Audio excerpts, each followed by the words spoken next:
Minimum wage update. Let me keep y'all informed what's going on in these streets. Make sure y'all hit a like for the algorithm, subscribe to the channel, and turn on your notifications. That was a cook session right there.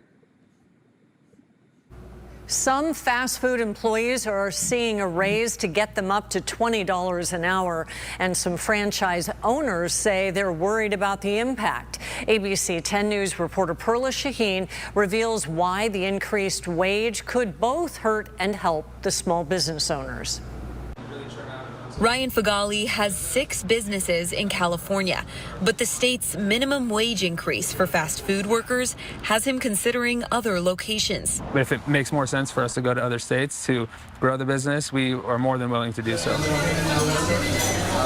A new California law requires a $20 minimum wage specifically for fast food workers employed by certain chains. Fagali says his upcoming Point Loma cafe called Coco Playa is exempt from this increase, but that makes it harder to compete with nearby businesses. You have In-N-Out, Starbucks, Del Taco, Burger King, all a stone's throw away.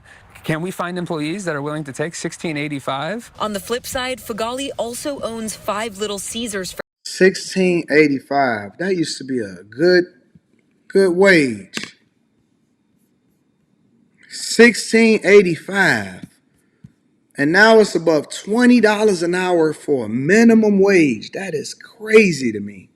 Franchises that are not exempt from the wage increase. We're going to have a whole pool of new applicants. People that have never considered working in fast food jobs are going to start applying for our jobs. In those locations, Fagali says the cost will trickle down to customers. We did have to raise prices just to stay afloat in this market. You on your way? Fagali is waiting to see the long-term economic impact of the wage increase. I want to keep growing in San Diego, and I hope it's possible. I hope that things don't get completely out of control. He says that will determine whether Coco Playa expands in San Diego or elsewhere.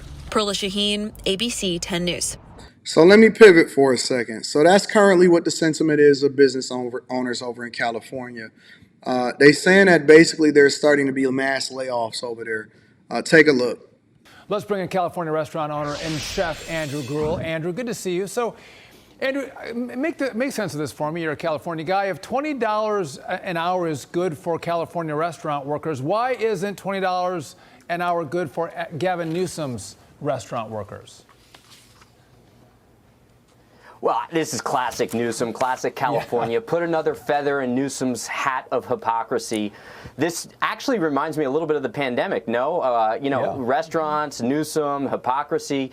The guy can't champion or, stand behind all the things that he kind of virtue signals for. But that's just typical. And I mean, that actually applies not just to Newsom. That applies to all of the politicians who are out there talking about we need $50 minimum wage, which is what Barbara Lee said. But then the government workers themselves are only making $15, $16, $17 an hour. And it's absurd, but it's typical. It's completely typical of California. So what's stopping a government worker, for example, of going over and getting a job at a fast food joint, either part-time or full-time, above the stuff that they got to deal with in the government? So, for example, let's say you're a government worker and you got to travel all the way downtown, pay for parking, spend a bunch of money on like all of the stuff that you got to do to actually be a functioning member and to be a representative of what you're supposed to be in the government. Because we all know that government jobs and nonprofit jobs and stuff like that, they pay significantly less than the private sector. And so let's say you go into that. What's stopping a person that ain't even making that amount of money over at the government from quitting and just going and getting a job at a fast food joint outside of the title, outside of the representation? I never cared about titles. I never cared about titles in corporate America at all. The only thing that a title could do for me was dress up my resume or dress up my LinkedIn, and then I could use that to leapfrog into the next position to get a bag. The only thing I cared about was the bag. I never cared about the title. You can have the title, I'll take the money. What's stopping a government worker from leaving from where they at? Or not even just a government worker. Let's say a plant worker, a factory worker, a tier 2 worker, with all these people, right? What's stopping them from going and saying, man, I could just go and hang out at the Burger King, eat for free, chill out, and make $20, $25 an hour. And I got an upward trajectory of making $25 an hour, not just $20 an hour. What's stopping them from going and getting another job like that? The stigma, benefits and stability. What benefits and stability? From the government? You can always go and get another fast food job. You can always go and get another fast food job. One of the things they said, I think, is that it's like a bakery law. Yo, shouldn't McDonald's qualify for that because they got like McMuffins and all of that stuff? I don't know, man. I don't know. It's so many loopholes. But I'm just trying to figure out what would be stopping a person from going and working that extra job and going to get that money. Every time I'm out here, I either see white people or Indians, the ones that's delivering to me my DoorDash. White people or Indians is delivering to me my DoorDash. You know, it's so funny because if you actually like stay in the suburbs or you stay in a, little bit more of an upper scale place or something like that, and you go into these shops, you go into the stores, you go into the restaurants, you don't have a whole lot of corporate entities, but it still kind of is more of a local economy in which, the person that open up this store, the person that owns that restaurant, or the person that owns that practice, or y'all kids go to school together, they own that karate place, and the flower shop people. A lot of times these people be there for 30, 40 years, and the people that work there still be there. Yo, it's gas stations that when I moved out here a long time ago, the same people work at the gas stations for the entirety of the time that I have been out here. Same people, same routine. Everybody know each other. Oh man, that's Mike. What's going on, Mike? Hey man, like who is who. We know who even ain't supposed to be here. A lot of times people say, oh man, you don't want to ride through this town or you don't ride through that town. Well, it's just because we know who really be out here and who don't be out here, regardless if you black, white. They know you the same way that you roll through the hood is the same way that you can roll through any of these other cities that's out here. Because we know that it's a strong possibility that you ain't ever been out here if you ain't out here from no business, because this is not a tourist destination. This is a place where people raise their kids quietly. We try to stay away from big box stores. We don't have a lot of cookie cutter restaurants. There are certain cities that you can't even open a fast food joint at. You got to go across the street when you get out of the city to open a fast food joint over there. And there's no big box stores, but it's all mom and pop spots. And so when somebody drive through, we know who's going to come and get their gas in the morning. You know who's going to go and get some coffee. It's the same people, the same time every day. And it's normal. And so when we see somebody that's out here with a raggedy car, or it's a car that we don't recognize, we know, oh, they ain't even from here. They ain't from here. When we see a car park on the wrong side of the street, oh man, who is that?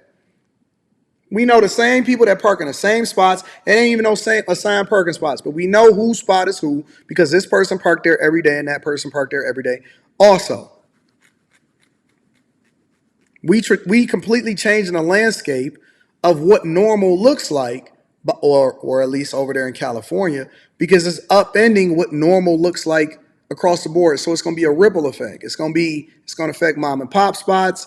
It's going to affect pricing. It's going to affect lifestyles. Most people are just happy to just be there. We have immediately seen, Andrew, layoffs. We have seen price increases. So that's inflation that actually layoffs and price increases hurts the people that this new $20 minimum wage, these politicians claim they're trying to help. This bill was marketed as something that was supposed to help the workers and hurt the corporations, but it's actually helping the corporations and it's hurting the workers in the long run, and by virtue, these small businesses as well, who ultimately are going to have to pay a lot more than this, but don't have the money to automate. You see, they're laying off all these workers, and the workers that are staying there, as that girl said, they're going to have double the amount of work, but then the costs are going to go up, the prices are going to go up, and all those workers in those communities now are going to have to spend more money because the prices of everything have already gone up. You see, they don't think these things through. If they wanted to help the worker, they could have cut payroll taxes, which is the highest in the nation. They could have cut the ETT, which nobody knows where that. Well, of course they're not going to cut payroll taxes because California is already in a deficit, and they're trying to figure out how to plug the holes, even though they had a surplus the year before. Now, why would they cut payroll tax? Why would they cut taxes that would take away from their money and their coffers, but instead make sure that they just put more of the burden on the business owners? that goes to unemployment insurance, any of those things, put more money. McDonald's announced over 1,200 people is being laid off in California. You're just going to get more kiosks, more artificial intelligence, and more kiosks In the workers' pockets, which then could have helped the businesses, and they can incentivize the businesses to pay their workers more by virtue of changing that incentive structure. That's too common sense, though, Andrew. You're a restaurant owner, though. Tell us what impact this has had on your ability to run your restaurant. We got about 30 seconds. Well, I think in general what this is going to do is it's going to kind of change the whole entire economy because prices are going to go up so significantly, and we're going to see that from the distributors, from the food products, all around, even if you're not part of this kind of fast food coalition that got targeted by this bill. You see, because by proxy, they're targeting everybody. So it's going to be difficult. Fortunately, we pay our workers a ton of money because we believe in this, but we're not doing it because the government's mandating us to. But you just that's largely what's going on as far as the minimum wage law. There's mass layoffs that's happening across the board. I don't think that people really care until it affects them.